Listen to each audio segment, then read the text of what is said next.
মাহত হঠাৎ গৰমটো বহুত বাঢ়ি গ'ল বৰষুণকৈ গৈ থাকোঁতে আৰু এই আমাৰ চোতালতে এবাৰ কবি পুলি পচোৱা হৈছে। এয়াও একদম সৰু ল'ৰা ছোৱালীৰ নিচিনাকৈ যতন কৰিব লাগে। আৰু এইফালে চাওক আমাৰ গোহালিত আজি গৰু এটাও ওলোৱাই নাই ৰাতিপুৱাৰ পৰা। ইয়াতে ৰাতিপুৱা গাখীৰ চাখীৰ খিৰোৱাৰ পাছত ইয়াতে খেৰ দি খুৱাই ৰাখিছোঁ, গৰমত যিহেতু ওলাব নোৱাৰে। এফালে নন্দী আৰু নন্দীৰ যে মুনমুনক চাওক কি এলাই চৈ শুই আছে। আৰু এইফালে গোটেইকেইটা গৰু এটাও গোহালি পৰা ওলোৱা নাই। আৰু আমাৰ মহাৰাজ নন্দু শুই আছে। আজিৰ এই ভিডিঅ'টোত মই গলপতা বা মুখাৰা কেনেকৈ বনায় তাকে দেখুৱাবলৈ ওলাইছোঁ। আৰু হাতত মই দুডাল ৰছী লৈ আহিছোঁ, আপোনালোকে দেখাই পাইছে। আৰু দুইডাল ৰছীৰে য'ত বেলেগ 13.5 ফুট এইটো দেখিছে, 14 উল্টা হৈ আছে। এইটো তাৰে আধাতকৈ অলপ বেছি আছে, 13.5 ফুটতকৈ অকণমান বেছি, 1-2 ইঞ্চি বেছি। আৰু ইডাল আছে পূৰা 21 ফুট 21। এই যে মই দুডাল ৰছী লৈছোঁ, দুটা জোখৰ কাৰণ আছে। এডাল 3টা গাঁঠিৰ গলপতা বনাম আৰু এডাল 4টাৰ। এই প্ৰথমে লৈছোঁ 13.5 ফুট দীঘলডাল। আৰু কেনেকৈ বনাই আছোঁ আপোনালোকে চাই গৈ থাকক। যেতিয়া প্ৰথমে আৰম্ভ কৰিম, আপোনালোকে গাঁঠি মৰা মূৰটো আপোনাৰ সোঁ হাতে ল'ব আৰু বাকীটো বাওঁ হাতে ৰ'ব। আৰু ঠিক তেনেকৈ একাদিক্ৰমে মই বনাই গৈ আছোঁ, আপোনালোকে চাই গৈ থাকক।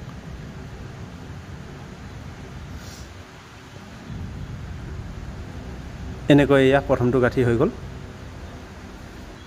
প্ৰথমটো গাঁঠি হোৱাৰ পাছত ৰছীডাল ওলোটাই দিব। ওলোটাই মানে এইবাৰ গাঁঠি থকা মূৰটো বাওঁ হাতলৈ ল'ব আৰু সোঁ হাতে ৰছীডাল ৰাখিব। আৰু তাৰপাছত এনেকৈ প্ৰথমটোৰ নিচিনাকৈ দ্বিতীয়টো গাঁঠি উলিয়াবলৈ চেষ্টা কৰিব। আৰু দ্বিতীয়টোৰ যিটো এই ৰছীডাল উলিয়াব সেইডাল অকণমান চুটিকৈ ল'ব। কি কাৰণে চুটিকৈ ল'ব সেয়াও কৈ আছোঁ, ৰ'ব আপোনালোকে মাতো চাই গৈ থাকক। কিন্তু গাঁঠিবোৰ একেটাই, কিন্তু ৰছীডাল দীঘল চুটি লোৱাৰ কথা আছে, সেইটো মই আপোনালোকক ভিডিঅ'টোৰ শেষত কৈ আছোঁ।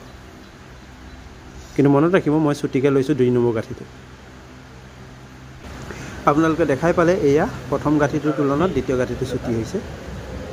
আৰু 3 নম্বৰ গাঁঠিটো মৰাৰ আগত আপোনালোকে এই বস্তুটো মন কৰক, 3 নম্বৰ গাঁঠিটো 1 নম্বৰ গাঁঠিটোৰ লগত সংলগ্ন হ'ব। গতিকে সাৱধান। আৰু এই প্লাষ্টিক পাইপডাল লগাইছোঁ, সেইটো আপোনালোকে লগাবও পাৰে নলগাবও পাৰে। প্ৰথম প্লাষ্টিক পাইপডাল লগালে, মটৰ পাইপ লগালে এটাই লাভ, আপোনাৰ নাকত কটা চান্সটো কমি যায়। আৰু এয়া মন কৰিছে আপোনালোকে 1 নম্বৰ গাঁঠিটোৰ যিডাল ওলাই থকা ৰছী, তাক 3 নম্বৰ গাঁঠিটো 2 নম্বৰ গাঁঠিৰ পৰা যিডাল বাঢ়ি থাকিব ৰছী, সেই ৰছীডাল আনি পাইপডালৰ ওপৰেদি লৈ তলেদি পাৰ কৰিব। তলেদি পাৰ কৰাৰ পাছত ঠিক যিডাল ৰছী বাঢ়ি থাকিব তাৰ আগটোত এনেকৈ পাৰ কৰিবলৈ চেষ্টা কৰিব। আপোনালোকক যদি এই ভিডিঅ'টো ভাল পায়, মই পুনৰ এটা ভিডিঅ' বনাম, একদম স্পষ্ট আৰু খুব শ্ল'কৈ বনাই দেখাব চেষ্টা কৰিম। এইটো মই যিহেতু প্ৰথম বনাইছোঁ ভিডিঅ', গতিকে এটা ভিডিঅ' কৰিব যাওঁতে 2টা পদ্ধতি দেখুৱাব যাওঁতে আৰু বহুত দীঘল হৈ যাব। গতিকে এইটো মই 2টা পদ্ধতি দেখুৱাই দিছোঁ, পাৰে যদি বুজিব। আৰু যদি নোৱাৰে মই পুনৰ আকৌ এটা ভিডিঅ' যদি দৰকাৰ হয় কাৰোবাক দেখুৱাম।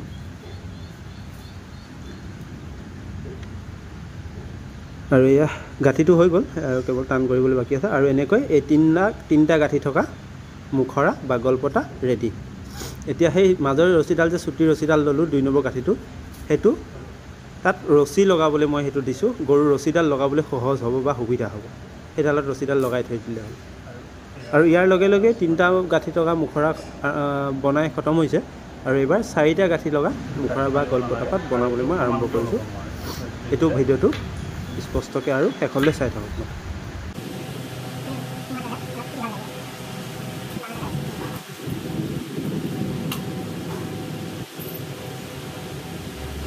4টা গাঁঠি থকা মুখৰা যেতিয়া আপোনালোকে বনাবলৈ চেষ্টা কৰিব, তেতিয়া মন কৰিব 3টা গাঁঠি থকা মুখৰা পাতৰ নিচিনা ৰছীডাল 2টা মূৰ গাঁঠি মাৰি নল'ব।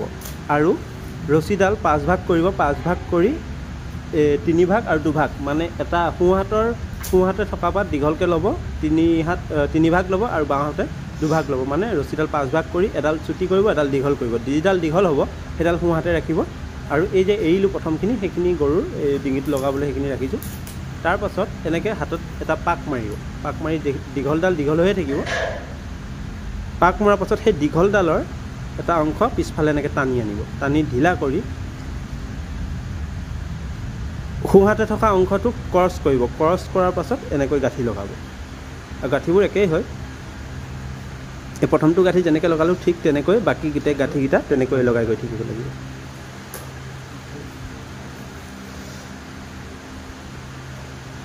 1 নম্বৰ গাঁঠিটো শেষ হোৱাৰ পাছত 2 নম্বৰ গাঁঠি যেতিয়া লগাব এইটো মন ৰাখিব ইমানখিনিয়ে ডিষ্টেঞ্চ হ'ব লাগে ইয়াতকৈ বেছি ডিষ্টেঞ্চ হ'ব লাগে আপোনাৰ মুখত লগোৱাৰ পৰা গৈ চকুলে পাই যাব গৰু বেছি বহল হ'ব লাগিলে আৰু ঠিক তেনেকৈ 2 নম্বৰ গাঁঠি 3 নম্বৰ গাঁঠি 4 নম্বৰ গাঁঠি একে পদ্ধতিৰে গৈ থাকিব কিন্তু 4 নম্বৰ গাঁঠি লগোৱাৰ আগত অলপ মন কৰিবলগীয়া কথা আছে গতিকে চাই থাকক ভিডিঅ'টো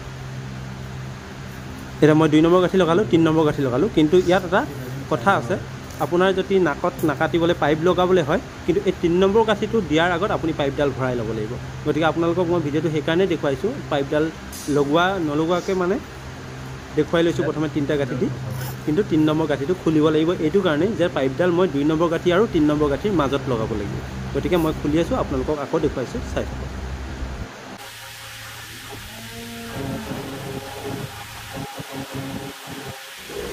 পুনৰ আকৌ একে পদ্ধতিৰে গাঁঠি আৰম্ভ হৈ গৈছে আপোনালোকে মাথো চাই থাকক একেই ষ্টাইলতে গৈ থাকিব গাঁঠি 4টা গাঁঠি সম্পূৰ্ণ কৰিবই লাগিব তাৰপাছত আকৌ অলপ সলনি হ'ব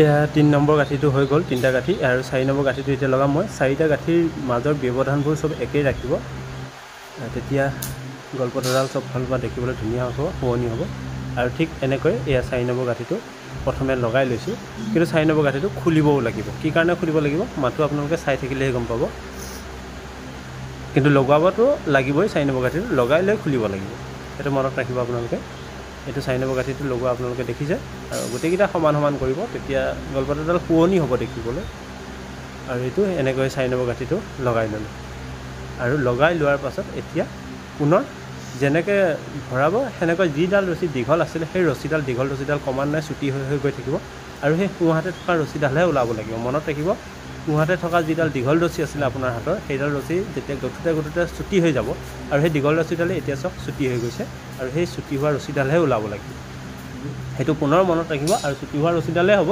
আৰু সেইডাল সোঁহাতে থকা ৰছীডাল উলিয়াই ল'ব প্ৰথমে উলিয়াই লৈ কি কৰিব লাগিব চাই থাকক স্পষ্টকৈ একদম ওচৰত ইয়াত দেখা পাইছে 1 নম্বৰ গাঁঠিটোৰ ৰছীডাল ওলাই থকা ৰছীডাল 2 নম্বৰ ৰছীডালে সংলগ্ন কৰিছে আৰু 2 নম্বৰডালক 3 নম্বৰডালে কৰিছে আৰু 3 নম্বৰডালক এতিয়া 4 নম্বৰডালে কৰিব কিন্তু 4 নম্বৰডালে কৰাৰ আগত এই 4 নম্বৰ গাঁঠিটো যিডাল সোঁহাতৰ ৰছী থাকিব ওলাই থকা সেই সোঁহাতৰ দীঘল ৰছীডালটো ছুটি হৈছে বুলি মই প্ৰথমতে কৈয়ে গৈছোঁ আৰু সেই সোঁহাতত থকা ৰছীডাল প্ৰথমে উলিয়াই ল'ব লাগিব মনত ৰাখিব আপুনি কেনেকৈ ওলাইছে যেনেকৈ সোমোৱাই থোৱা আছে তেনেকৈয়ে উলিয়াব লাগিব সোঁহাতৰ ৰছীডাল পুনৰ কৈছোঁ যেনেকৈ সোমোৱা হৈছে তেনেকৈ সোঁহাতৰ ৰছীডাল টানি টানি উলিয়াব আৰু ঠিক এনেকৈ তলেদি পাৰ হৈ ওপৰলৈ আহিছে ঠিক তেনেকৈ সেনেকৈ উলিয়াই লোৱা হৈছে আৰু এইডাল এতিয়া সেনেকৈ উলিয়াই লৈছোঁ আৰু উলিয়াই লোৱা ৰছীডালে এতিয়া 3 নম্বৰ গাঁঠিটো 3 নম্বৰ ৰছীডালৰ যি 2 নম্বৰ ৰছীডাল সংলগ্ন কৰিছে সেই 3 নম্বৰৰ আগটো দি যাব গৈ প্ৰথমৰ ডালত তলেদি পাৰ হৈ ওপৰেদি আহিব আৰু ওপৰেদি আহি ঠিক 3 নম্বৰডালৰ যেনেকৈ মাজেদি পাৰ হৈছিল তেনেকৈ মাজেদি পাৰ হৈ পুনৰ লৈ অনা হ'ব সেই দেখিছে আপোনালোকে সেই 3 নম্বৰডালৰ মাজেদি পাৰ কৰাইছিলোঁ আৰু মাজেদি লৈ আহিছোঁ আৰু 1 নম্বৰ প্ৰথমৰ যিডাল সেইডাল তলেদি পাৰ কৰি ওপৰেদি অনা হৈছে আৰু মই এতিয়া আপোনালোকক আকৌ কৈছোঁ যেনেকৈ সোমোৱাইছিলে বা যেনেকৈ উলিয়াইছিলে তেনেকৈ আকৌ এইডাল ৰছীডাল লগাই ল'ব আৰু এই ৰছীডাল লগোৱা মাত্ৰকে গল্পটাডাল চব ফালৰ পৰা টানি টানি সমান কৰি ল'ব গল্পটা ৰেডি বুলি ক'ব লাগিব এতিয়া যেনেকৈ খুলিছে আকৌ তেনেকৈ বান্ধিব লাগিব তাৰপিছত বন্ধাৰ পাছত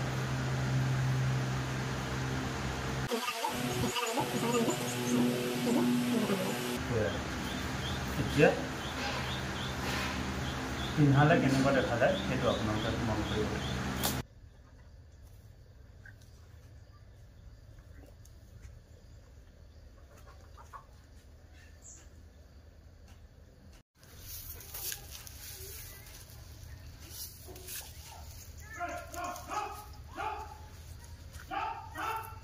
আজি গালপাতা কেনেকৈ তৈয়াৰ কৰে দুটা পদ্ধতি এডাল 3টা গাঁঠি থকা এডাল 4টা গাঁঠি থকা দুইডালে দেখুৱালোঁ গতিকে আপোনালোকেতো ভিডিঅ'টো ভাবিছে কেতিয়া আৰম্ভ কৰিম ইতিমধ্যে মোৰ ভিডিঅ' ইমানতে সমাপ্ত কৰিছোঁ। যদি ভিডিঅ'টো আপোনালোকে ভাল পালে লাইক কৰিব, কমেণ্ট কৰিব, এবাৰ শ্বেয়াৰ যদি পাৰে এটা শ্বেয়াৰ কৰিব।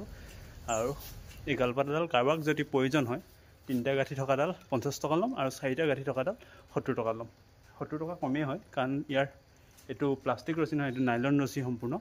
নাইলন ৰছীৰ গলপতা বনাইছোঁ। ইয়াৰ ৰছীতে আপোনাৰ এই 4টা গাঁঠি থকা ৰছীডালতে আপোনাৰ 50 টকামান পৰি আছে। আৰু কাৰোবাক যদি ইমান কম দামত লাগে তেতিয়াহ'লে ৰছী আনি দিব, বাকী মই বনাই দিম। বনাই দিয়া পিছ কিবা এটা দিব আৰু। কিন্তু যদি কিনি নিয়ে 4টা গাঁঠি থকাডাল 70 টকা লাগিব আৰু 3টা গাঁঠি থকাডাল 50 টকা লাগিব। গতিকে কাৰোবাৰ যদি প্ৰয়োজন হয় জনাব।